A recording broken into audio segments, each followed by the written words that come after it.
લેવડાવી જ લેવા લેજો. દર્શિતાબેન, જે રીતના હોર્ડિંગ્સ અત્યારે ધારાશાયી થયું છે, ક્યાંક પ્રી મોન્સૂનની કામગીરીમાં કચાશ રહી હોય રાજકોટ મહાનગરપાલિકાની, આ મુદ્દે આપ શું માનો છો? આજે ઓચિંતું વાતાવરણમાં બદલાવ આવવાને લીધે થઈને અને વાવાઝોડાની અસર દેખાવાને લીધે થઈને આ હોર્ડિંગ ધરાશાયી થયું છે, પણ સદનસીબે કોઈ પણ જાતની જાનહાની થઈ નથી કે કોઈ પણ જાતનો અણબનાવ બન્યો નથી.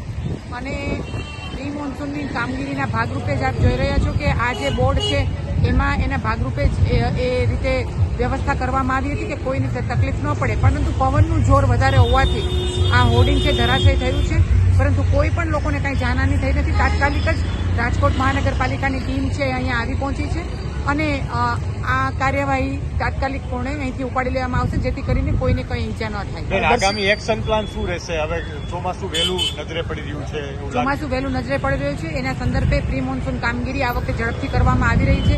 તમામ બોકડાઓની સફાઈ અત્યારે ચાલી રહી છે.